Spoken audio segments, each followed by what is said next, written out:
On Health Her Way, we're asking the questions you want answered about your body. Together with our female healthcare experts, we're diving into the questions that might seem too scary, too silly, trivial, or taboo. No topic is off limits. Join us as we talk about Health Her Way. Welcome to Health Her Way. I'm Meredith Cunningham. And I'm Brooklyn Elbert, and today we're joined with Chasidy Marquis.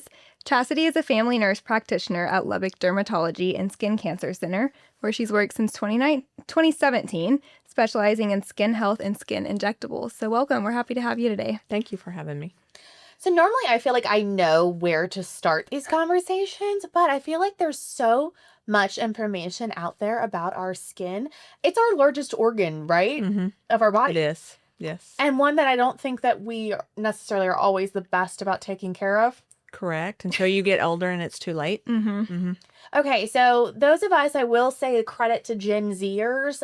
They probably take skincare way more importantly than any of the rest of our generation. So we're going to take some tips from them today, break them down and figure out from the medical side of things, from the purpose of good health, what do we need to be paying attention with our skin? And then also, some of us like to be aesthetically pleasing as well. Yeah. So Yes. we're going to have kind of two different conversations today, but I want to start with what you see the most in your side. So not just clinically, but aesthetically, when people come to you, what are their biggest complaints when it comes to their skin? Well, sun damage, wrinkles. How do I get rid of these wrinkles? Fix the sun damage. So when we say sun damage specifically, are we just talking about like the dark spots that Dark show up? spots, yes. How do you get rid of dark spots? Well, sometimes it's hard. You should start when you're young and wear sunscreen every day, especially on your neck, your hands, your chest, your face. Even though you may not be in the sun every single day, you get sun when you're driving, when you're walking from the parking lot into a building, and you don't think about those things. I wear sunscreen if it's raining, if it's snowing, every day on my face, for sure. So I think a lot of us, if we're thinking, oh, we're going to spend a day outside at a football game at the lake, put on sunscreen. Mm-hmm. But you're saying even the 5-minute walk into the parking lot Correct. could be doing damage. Correct. I've heard like Absolutely. the UV light at the nail salon too, or Mhm. driving in the Yes. car, your That is arm correct. getting sun through the window. Yes, when you're going to the nail salon, always put sunscreen on your hands. So when you're putting it under there, that'll help you protect your skin. Because it ages. I mean, if you look at my skin, I'm 51. If I would have been diligent about wearing my sunscreen back in the day, my hands wouldn't look like I'm 81. So, but sunscreen is the most important thing. It's good to reapply. I'm going to tell you, I put on my tinted sunscreen when I walk out the door, and I'm not telling you that I reapply it at noon, but at least I've got that good foundation before I leave the house. I will say I started using a tinted sunscreen under my makeup, you Mhm. know. It actually works as a really good primer too. So Yeah. it helps Yes. hold on my makeup as well. So Yeah. dual purpose. I have two sunscreens at my house. I wear Ulta MD, and one of them's tinted and one of them is a clear sunscreen. So like today when I wore makeup, I wore the clear. Tomorrow I won't wear makeup. I'll just wear the tinted sunscreen and go with that. You know, you brought up a good point, and I feel like that's everyone's goal these days is less is more. You know what, in the early 2010s, it was makeup all the time, and now nobody ever wants to wear makeup. But how do we achieve beautiful skin that we don't have to wear makeup with? Yeah, your number one thing again is going to be sunscreen. You know, make sure that you're drinking plenty of water for that hydration, for the elastin. Also eat good meals because you get collagen when you're eating meals. I'm not a big fan. Maybe it helps a little bit, but you know, the collagen you're putting in your coffee and all that. If you're eating a good balanced meal, you're going to get that collagen that you need, which is going to help with the firmness of your skin and things like that. So that's also super important to do. Don't be just pulling through Sonic and getting fried cheese sticks every meal. Make sure you're getting a good meat, good vegetable, things like that to help get that internal collagen. Can you explain a little bit more what collagen is and what role it plays in your skin health? You know, collagen is going to help you, like I said, firmness. So we do injectables that help promote collagen in you, which is going to help with when you're having hollowing, it's going to help fill in. When you have these fine lines around your lips and things like that, it will help soften those, things like that. So for me, like when I'm doing a hyperdilute radius or something like that, I'm going in there in these certain areas with the GLP-1s that are making us hollow because of all the weight loss. You can go in with these hyperdilute radius or Sculptra, things like that. That's going to help make your collagen react more, which is going to help soften these lines. It's going to help fill in some of this subcutaneous fat that we're losing as we age. We start losing subcutaneous fat starting in our 20s. Wow. And people don't even realize that. Your bone you lose that bone structure also. So you want to make sure that you're maintaining that. As we age and things start to sag, you go back in with your fillers and kind of help pull that up, but then you can go in with the hyperdilute stuff or the fillers that you can go in there that are going to promote collagen and help that. You don't want to overdo fillers. When I'm doing a filler on somebody, my goal is not to make you look overdone. I just want to make you look restful, not tired, not walking around with big cheeks and big lips and things like that. I just want you to look natural and kind of help give you that 20-year-old look, hopefully. I mean, we're aging. We're not going to look 20, but just to help some of that aging process. I will say, when I hit 30, I have this scar in between my eyes, and I don't even want to point it out to you all because no one ever notices it until I say it. Thank you. But I knew it's there. I've had it since I was 8 or whatever, but I'd never noticed it until I feel like I hit 30, and I feel like my face just changed almost overnight. And then I was like, what is this? So that's when I started Botox Dysport, whatever you want to call it. So let's talk about those specifically. A lot of people talk about like preventative. Is that like a thing? It is a thing. Okay. I will tell you, my 24-year-old, I've already started putting it in her. I call it baby talks. I mean, she's just getting a little bit, but she is an accountant. So she is staring at a screen all day, looking at numbers. Scrunching. And she's already starting to get, this is the glabella, and she's already starting to get the 11s right there. So I just go in and put a little bit just to soften that so that in the long run, when she's 50, she doesn't have these deep crevices there. When you're putting those neuromodulators in, you're relaxing that muscle so it's not in that constant motion. So when you're in constant motion, you're developing these lines. You can develop those lines also by the way you sleep. So if you sleep on your side or your face every night, you have to think about that too. People don't even realize the way you sleep can affect how you make wrinkles. When I'm doing Botox and I'm having you make the faces for me to see how your muscles originate and things like that, I can tell where you sleep a lot of the times by how bad your wrinkles are on your face. Please That's don't interesting. Look at me. I know. Don't look at me. I'm a face Like, where do you think I sleep? Yeah. That's interesting, though, because I always wondered, like, how soon it's too soon to start getting it. Because I'm 24, too, and I can already see, like, in my forehead a little bit, but I'm like, should I wait? She's assessing you. I can see how her eyes narrowed in a little bit. It's hard for me not to do that because that's what I do all the time. But I think it's preference. Yeah. You know, if you have the money and you're willing to spend it on that, I'm not opposed to it. I don't want to put a lot because I don't want you to get fatigue from Botox or Dysport. I probably wouldn't do it below 18 because, you know, why start that young? But yeah, I'm all for it. So obviously we just talked about preventative measures, but like say I'm 50 and I've never had Botox before and I've just noticed my lines have gotten really deep. Can Botox like fix the lines completely or will it just soften it at that point? Well, it's going to soften. I would never, you know, people come in and they have these deep lines and I always try to sit them down and tell them, hey, there's not a guarantee that I can make your lines go away for sure. I can soften those lines and maybe over time, the more that we stay doing this every 3 to 4 months, I can make it, you know, it's going to get better and better and better, hopefully, but it's never a guarantee. Some people will go in with deep lines and put filler, but I'm not that person because that's a very dangerous, this glabella complex is dangerous to put filler in. So yeah, I'm not that person, but yeah, if you can get started on it. I mean, I have people that come in every day. They may be 60 and coming in and starting. So we've talked about the aesthetic reasons why people do Botox or Dysport, but there are some medical we've talked on the podcast before that some people use Botox to treat migraines Mhm. or to TMJ and different things. Can you just talk about some of the options that are out there that it's like, yes, some people use it aesthetically, and yes, some people use it clinically? Yes, for headaches for sure. Now there are specific areas that you would put it for headaches. You know, a neurologist is going to be better served to put those in maybe the occipital area and different places. But I will tell you that when I do Botox on people, they will come in or Dysport, whatever. They may come in and say, "Man, my migraines have started back up. I need you to put Botox or whatever in me and help. That will help me." I am not putting it in the occipital area, but they get relief from me putting it just cosmetically where I put it. And if that works for them, great.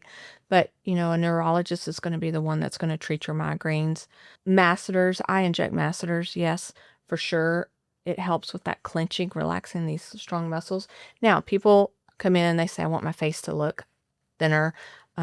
So can you put it there?" But also people will come in and say, "I grind my teeth so bad that my head hurts. Can you help me?" I will say, some people love it, some people don't. It's expensive. But yeah, that's an option too. Now people are putting it in the trapezius for, shoulders and things like that. I do not do that. I can't speak to that specifically because I've been to conferences where I've been taught, but I have never injected it into anybody in that area just because it's not something that I want to start in my practice. I've heard about like the armpits too to help with Oh, sweating. yes, we do sweating too. Okay. Yeah, hyperhidrosis for sure. Insurance does not pay for that, so you're paying out of pocket. But yeah, and it can be pricey too. But if you're a person that sweats, then yeah, that's a great benefit if you can swing that.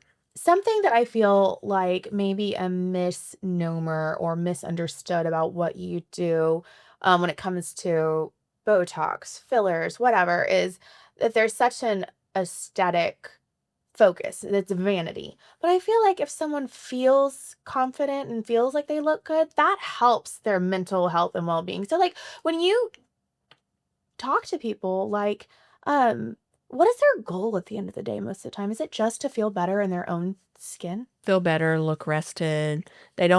Most of my people do not want to look overdone. They just feel like they've lost weight. Some people come in like, "I'm going through a horrible divorce. I just want to feel young again. I just want to feel refreshed," kind of that kind of stuff. And I listen to them and try to tell them. Now, it can be brutal coming to see me too, because I'm going to pick you apart, but I'm just being honest with what I think is going to be the best to help you. It's not anything to try to make you feel bad as you walk out, but it's just to educate you mainly about, okay, this is where we lose this and we lose that, and you've lost this, you look hollow here, or you're sagging here, which most of us do. Like I said, we start losing, the bone and the subcutaneous fat in our 20s. So yeah, we have to replenish that, and that's what helps, you correct her laterally and kind of not do a facelift, but, try to help with the filler in that situation. So people go through all different stages of life, and so sometimes it's all different things that they come in and they say when they come in to see me. Or they're on TikTok and, they see things and then they're coming in telling me how to do it and what to do to them. So that can be frustrating for me, the TikToks and things. I hate TikTok. I mean, I love TikTok, but I hate TikTok in the medical world and the aesthetic world. I feel like Yeah. with TikTok, with Instagram, with whatever it may be, you do see these things and someone says, "Oh, I got this and it fixed this," but that may not be the solution for everybody. And so is the real true start to a process is maybe just having a conversation with you and maybe just explaining, "I don't like this." And then you're the one that gets to tell us how or it could be fixed. Yes, that's the best way. I'd much rather you come in and talk to me and let me look at you and tell you exactly what you need. Nobody is the same. Nobody has the same face. Our own faces are not proportionate. They teach you when you go to trainings, aesthetic trainings, Botox trainings, things like that. When you look at your face and you divide it down the line, it's not that you're twins, it's that they're siblings. So they're not the same. And people don't realize that. And people do come in and say, "Well, I'm lower on this side. I want you to make," and there's some things we can do to twitch that, kind of fix it with Botox and stuff. But it's not, I'm never going to make the perfect person. Another thing that I hate is Snapchat. Snapchat, because of the filters that they have on there. There are people that put pictures on there and they make themselves look so good. And then I have these young girls that come in and they're like one little blemish on their face and it's the end of the world for them. And I'm like, man, if I can make my bad acne patients look like you, that's great. I would love it.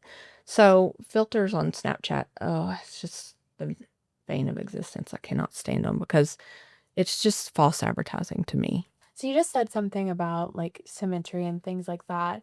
It's funny you said that because one of my eyebrows is lower and they told me you're supposed to look like siblings. I'm like, yeah, but not long lost cousins. Okay, let's fix them or whatever. But so there's another trend or thing that you guys do called facial balancing. Can you explain what that is? Facial balancing is just where you divide and you look at the face. When have you in my chair, I'm going to have you have a mirror and I'm going to have you looking as I'm looking. And I will tell you, okay, I'm looking at you right now. This nasal ala is a little bit lower than this ala. So that's something I'm going to bring your attention to. Some things I can help you with and some things I can't help you with. If you put a line, down here, or your eyes, is one eye higher than the other eye? When you look at these eyebrows, your ears, you can look at the ears if you take a picture of somebody. You have to look at all those things when you're considering what you're going to do to this person to help give them the results that they want. You've talked about sunscreen, but what are your other skincare non-negotiables? So for me, the less amount of things that I can do, the better. So I'm definitely going to wash my face with a good face wash. And then for sure a vitamin C topically. And I like medical grade things, SkinCeuticals. And not that I'm plugging anybody, but for sure I want it to be something that is good. I might spend a little bit of extra money on it. It may last me longer because you don't use as much of it. But so vitamin C, if you're dry, hyaluronic acid. Also make sure you're drinking lots of water. And then a sunscreen. That's kind of what I do in the morning. And then at night, a retinol or a retin-A, tretinoin, different. There's so many out there now that you can use, but definitely need something like that starting when you're young so that you can protect turning that skin cells over. It's going to help with your photo damage. Can help with acne, helps fine lines and wrinkles. So you definitely want to make sure that you're doing a good retinol or retin-A. I don't have to have you have a toner. Moisturizer, if you're dry, is okay. But hyaluronic acid, vitamin C, sunscreen, retinol are my go-to. And if you're not dry, you don't need a hyaluronic acid. Mm-hmm. I feel like I'm on a decent track. I'm like, check. Yeah. Got most of those. Okay, so I have a question about retinol, retinoids, retinoids versus tretinoin, because I have some girlfriends, love you friends, that are on the tretinoin track. I am one of those people, though, that like retinols hurt my face. So I feel like a tretinoin may not be good for me, like, because they're supposed to be even stronger, right? Yes. So what's the difference between the two? And I guess, like, if I was coming to you telling you this as your patient, like, what advice would you give me? Like, so I would tell you could start with a retinol over the counter, so they're not going to be as strong. I'm not one that's going to have you just goop it on, especially with a retin-A or a tretinoin. Retin-A and tretinoin are the exact same thing. Tretinoin's generic. When I start you on that kind of a medicine for me in the office, I'm going to have you use a pea-size amount. After you wash your face, you're going to dot it on, rub it in, and sleep in it. Less is more. That pea size is a pea size. And if you dot it on and like half of it's gone, then you better figure out how to make that pea size work the next night. I start you slow with it. So 3 times a week for 3 or 4 weeks, whatever it takes, go slow. Work your way up. Yes, you're going to peel. Yes, you're going to be red, but you're going to get past it the longer you use it, and you can work up to it. I like you to at least use it 3 times a week so it's therapeutic. okay. But then just work up, but go slow. 3 times a week, 3 to 4 weeks, then every other night for 3 to 4 weeks. If you're like, it's still doing this, and go back down to 3 weeks. Just go slow with it and work up to it. Yeah, I just started using the different Mm-hmm. gel. Different. We used to write different prescription, and now it's over the counter. So that's great. Now I will tell you, a gel is more aggressive than a cream, so you need to be careful with that. Yeah. And to go real slow. But yeah, with I it. worked up with it, Yeah. used a little P amount, and it worked out okay. My face got a little irritated at first, but got used to it. Yeah, and when you first start using a retin-A, a lot of people come in and they're like, well, I couldn't use it because it made me have acne. Well, yes, it's going to purge you at first, for sure. And it may purge you for 4 to 6 to 8 weeks when you're starting that. You're just going to have to get through it. It's just kind of the bad part of it. It gets worse before it gets better. Mm-hmm. Yes. Okay, so what is the difference? Because you just mentioned that Different is now available over the counter. So what is the difference between those products that you can get over the counter versus the ones that you write a script for? Well, like the retinol, like Olivale has a retinol, it's just not as strong as what I'm going to write for you. It does make you sensitive. It makes you sun sensitive. So like if you're using it, I always tell you, of course, I'm telling you always to wear sunscreen, but you should definitely make sure you have sunscreen on when you use retin-A or retinoids, eyebrow waxing, facials, any of that stuff. I tell my patients, you need to make sure and stop it a few days before you're going to go do that, because yes, it's going to make your face more sensitive. Oh, yes. Literally love you, Leandra. But yeah, we just went through this with my eyebrow girl because I guess I had been using it too close too soon. And when oh my gosh, no, it was nobody's fault. We realized what it was. And now anytime I know I'm going to go see her, I'm definitely like anything not close to my eyebrows that we're careful with for sure. But some of this is trial and error. Some of it is, it's not going to fix your problems overnight. When you recommend something, whether it's a cream, whether it's a Botox, whether it's whatever, how long do you realistically tell people, like, this is going to take a minute. It's not going to fix you overnight. Give it this long and let's see if your problems have worked. And if it hasn't by this time, we'll try something new. I generally leave you on probably about 6 months. Okay. Like a retin-A, especially if you're coming to me for an acne problem. It's going to take a while for it to do its thing. Now, if you come in at 3 months and you're still just as bad or worse, I'm going to change you at that point, because I don't want you to scar. And acne scarring is a big deal. It's hard to reverse acne scarring. You can microneedle or skin pin, multiple treatments to fix that. But if I can stop that before it even starts, that's what's important. So if you're bad, I'm going to switch you at that 3 month mark. But if you're mild, I may tell you to give it another 3 months and let me see if you can work through it. You just mentioned microneedling and skin pins. Can you talk a little bit about that? And dermaplaning kind of falls into that maybe a little bit. So just all kind of different facials and treatments that are out there. Microneedling is one of my favorites. I mean, if I can recommend, I love microneedling skin pin. It helps promote collagen, which is so important to help, with the fine lines and wrinkles.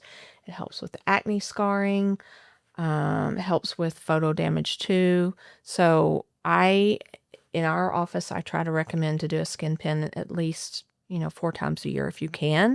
If you could do it more, great. People don't like to do it because of downtime. For me, it swells me, so my face is swollen. I'm red for probably a week. Luckily, I work somewhere where I can walk around looking not real good and just say, hey, I just did the skin pin. If you come back in like 3 weeks, my face is going to look great. Walking model. Yeah, it does work well for advertising. Dermaplaning is great. That's not something we offer, so we don't know a lot. I don't know a lot about it. But if we can bring it into our office, yes, I'm going to, because just for the getting rid of the hair and things. Now, on that same note, I will say I have had some patients come in to me on the derm side and they've had reactions to dermaplaning. So then I'm like, okay, yeah, this might not be for you. Diamond Glow. I love Diamond Glow. That's going to help your pores. And microneedling is going to help pores. It helps decrease your pore size too. So that's great for that. But the Diamond Glow, it sucks out clogged pores. So if you're an acne person, I love for you to go. My bad acne kids, I'm like, go over to the laser side and get a Diamond Glow, because it's going to suck out those clogged pores, blackheads that some people have tons of blackheads. Well, great. Retin-A is going to help you there. But if you can do a Diamond Glow in conjunction, and when they're doing this Diamond Glow, not only it's sucking, so it's sucking out those clogged pores, but also they're back infusing in like a pore cleanser thing. They also can infuse in like anti-aging serums or hyaluronic acid, which is going to give you moisture, which is going to be great. So that's something that I would incorporate with a skin pin. If you could do something, this month do a skin pin, maybe 2 months later do a diamond glow, or the next month do a diamond glow. Just the more you can do, I feel like it's going to help with all the photo damage that you get in everyday life. It's a funny story. Brooklyn and I were texting yesterday. I'm in my 30s. I really don't get acne that much anymore. God bless. One good thing about getting older. And literally I was like, why do we talk to Chasidy tomorrow? And I have a zit on my nose. Like, why did this pop up? That's hilarious. But Well, we're both lamenting about that. You definitely need to knock on wood, because in your 30s, we start seeing hormonal acne, and that's more acne in this lower chin area, cheek area, neck area. That's what I'm getting right now, just Yeah. like the cheek. It's weird. So wait, why does it happen in your 30s? I thought that happens like during puberty when we're in our teens, and now you're telling me I got something else to worry Yeah, about? those hormones, Oof. they're not acting right, and so they may be all over the page. I unfortunately, in my office, I see girls that are 10. I see women that are 80 for Wow. acne. I mean, Wow. it's all ages. Hormones do play a big role in acne. So That makes sense, because when I got pregnant, like one of the very first signs I got pregnant, I had, and I've never had bad acne. Like I said, maybe a zit, chest, arms, back, everything, like just completely broke out. And then it happened again when I got done breastfeeding my son. And I think it was just those incredible high and low surges that that's how I kind of knew, like, okay, I think I'm getting back to normal again. Like after I was done breastfeeding, because it was horrendous though. I've never had that bad. But it only lasted like a week, God bless. But oh, you're so blessed, I'm telling you, because it can last 3 months. It can last 6 months. Yeah. Yeah. Or I know. I sit here and complain, and people have it way worse. Yeah. I'm like, I have a few zits, and I freak out. yeah, But- you're that patient that when you come in and see me, I'm like, okay, Yeah. My dermatologist used to be like, so what's wrong now? yeah, it's not that bad. Yeah. But I do listen. If you came in and you're like, I feel like my acne's moderate, I'm like, okay, I'm hearing you. Mm-hmm. In my opinion, it's mild. I Yeah. hear that you're saying moderate. We're going to work on this and make it better. Mm-hmm. is that something you noticed though? That like I said earlier, I had this little scar in between my eyebrows, and no one literally ever notices it until I do. But we are our own worst critic. Do people come in and talk to you and you're like, I hate this, and you're like, I don't even know what you're talking about? 100%. When y'all come in and y'all are pointing out something minute that I can't even see, my first question to you is, do you have a magnifying mirror?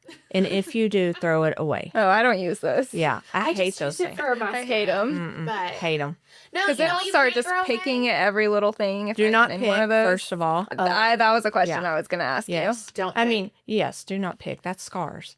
So if you have a pustule or whitehead on your face and you can see it, if you can squeeze and it shoots and hits the mirror just that easy, then okay, I'm okay with that. But if you're working that over more than 10 seconds, then you potentially are going to scar. And again, scarring's hard to fix. So what about those acne patches? There's stars, there's circles and stuff. Oh, she just took a deep breath, and now I really want to hear what she has to think. I don't tell y'all not to use them. Do I think they help? Maybe, maybe not. But a lot of times what I tell you is if you put it on and it'll keep your hands off your face, Mm-hmm. wear Fine. it. I'm fine with it. Why are we constantly touching our faces? You're not, because you're a professional and you're wonderful, but I probably touch mine just as much too. It's just something we do and we don't even realize it. I don't get upset. Now, I don't want you sitting like this for prolonged, that rubbing sensation. During COVID, when we wore the mask, I saw so many people with acne from the mask rubbing, and so yeah, don't do prolonged things. But yeah, I don't want you touching your face all the time, but I think especially during something like this, nervous habit. Yeah. You don't know what to do with your hands, so you're just doing all this stuff. But I don't get too upset about that, unless you've been out in the dirt. two things I really want to touch on for a second are, one, filler. I personally have filler, so I have nothing against it. I think it helps tremendously. But especially when it comes to lips and things. I know there's other things you can try, like a lip flip. I will say I tried to do that and my mouth doesn't work. And when you host a podcast, you need your mouth to work. And so we went with filler instead. But people get worried about it. They talk about it migrating and stuff. So what are the pros and cons for it? Oh, I think filler's great if you go to somebody who is trained in what they're doing. It scares me in this day and time, but for me, I continually am going to classes to make sure that I'm staying up to date with the latest technique. When I first started injecting lips, you were coming from the side, going in, and that's where we started seeing the migration of the filler coming up. So now the technique is coming from leaning you back in the chair and coming at an angle up. And hopefully you won't have as much filler migration. It's hard. I mean, now studies are showing if you put filler, like I come in here and I put filler in your cheek, and then we ultrasound you and your filler may be here or your filler may be up here. Filler migrates. There's not a lot you can do. You can try to put it in the right spot. You do your best. You can ultrasound and do filler. I just feel as long as you're staying up to date in your training and you're not just going to this weekend class and being a weekend warrior kind of thing. Not very long ago, there was a post on Bits of Life about somebody wanting to earn extra money, an RN wanting to earn extra money and looking for a weekend class. And that kind of stuff scares me. Some people offer you filler and Botox at reduced cost. Are they getting it from the United States, first of all? So you have to make sure, my most important thing is go to somebody that's reputable. There are people out there who inject who don't have any medical license. They just inject under a doctor. And I mean, maybe that's okay. Maybe it's not. That's scary to me also. There are arteries and veins, and people don't realize, doing filler under the eye, you could get it in the wrong place. It can go behind your eye and cause blindness. This glabella complex that I talked about earlier, where people put filler, that is the number one place that can cause blindness. So you just need to make sure that whoever you're going to definitely has some certification, definitely is, when did you go to your last training? That might be something I would ask. What trainings do you go to? It's important to do your research, and not just on Facebook, because there's influencers out there who's going to recommend certain places. And they may not be fully aware. I mean, they're not medically trained, so do they really know if this place is a good place or not? Yes, you might get a good deal and maybe they do a great job, but do they know how to handle a medical emergency? If they get an occlusion, do they know how to handle that occlusion and fix that for you? Those are important things to know before you're ever, letting somebody inject you. Something else I've noticed as I got older, specifically after I had a child, are these under eye things, that they've started to become more pronounced. But I think it's probably one of the biggest things of like what made me, I feel like I look older now. Mm-hmm. How do you fix something like that? Under eye lines and puffiness and dark circles are one of the hardest things for us to fix, I will tell you. Like I said, we used to do a lot of filler under that area.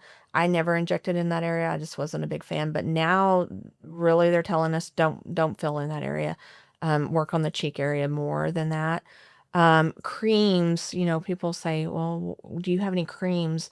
I spend a lot of money on creams. I am currently trying the new hot thing is exosomes. I'm doing it too. And I am Sorry. Plate. Are you using Plate? Yes. Yeah. And I actually have noticed a slight difference. Yeah. I'm only week 2 into it, but I today had the rep come in and give we're trying to decide if it's something we're going to bring into our office. I'm 100% on board. Now, I still have bad lines. I'm only 2 weeks into it. Is it going to get rid of all my lines? Probably not, but it's going to help that darkness. It's going to help that skin. It will help some wrinkles. Again, sunscreen, sunglasses, you need to make sure you're doing that. But if I'm going to spend money on something, currently, exosomes is where I'm going to put my money. I'm 5 weeks in, so I've had a decent amount of time, but I know they usually say 6 to 12 to really understand. But I will say, even in that time, it's helped a little bit. But I think it's one of those things, though, even a little bit is better than nothing, Yes. because I feel like sometimes we do spend so much money, time, energy on things that don't work at all. So I do think it's very important to spend a little money on our skincare.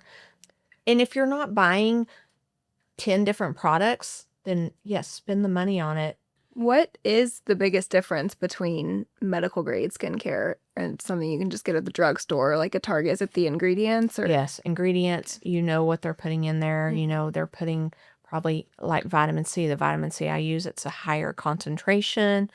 At the grocery store, you're not going to get as strong. Yeah. Of course, the higher you use, I want a 20%. for sure. So that's going to help you even better. You're going to, you're going to get more bang for your buck. So we've talked about the good, the bad, and the ugly of skincare. What are some of the most common skincare myths you wish people would stop believing? Oh, myths. Beef tallow. Hate it. I mean, it's a trend. All these trends, I'm not a fan of it. Again, for me, less is more. I don't care if you use Dove bar soap, sensitive skin. I don't want anything. Yeah, that's great. I don't want anything what I was harsh. told 5 years ago, and I just ran and that's with it. great. I love it. Dial, absolutely not. It's one of the Yeah. harshest things you can put on your skin.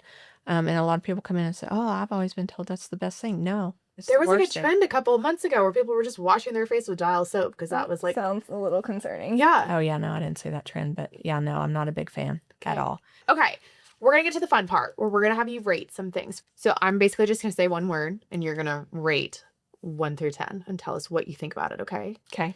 Slugging. 1. Skin cycling. 1. So tretinoin and retinol. 10 plus 1,000. Yes. Beef tallow. I think we've already covered that. 1. You can say 0. Yeah, not a fan. Gua sha. Now, I will tell you, I have been going to conferences, and this has been big in conferences. So, probably 6, 7. At home laser hair removal. Oh, no. 0. Yeah, don't waste your money. Go somewhere reputable. LED face masks. Not opposed. 6, 7. Double cleansing. Waste of time. 1. I mean, again, you don't want to be overly aggressive with your face. Microneedling skin pin. 10. Love it. Makeup wipes. 0. Hate them. Well, we really appreciate you coming on today for such an extensive conversation, but I hope we enlightened some people out there and Yes. educated them with actual information and not just trends from the internet. So Thank you so much for joining us. Yes, thank you. Thank you for having me. Of course. It was fun. And if you want to see more of Chasidy or any of our other episodes, follow us on Facebook, Instagram, and everywhere you can listen to podcasts. We'll see you next time. This podcast explores health-related topics with experts in their specialty for entertainment purposes only. The information shared and discussed should not be considered as medical advice under any circumstance and is not intended to replace professional medical advice. The views expressed do not reflect the views of Covenant Health System. For questions related to your personal health, always contact your physician.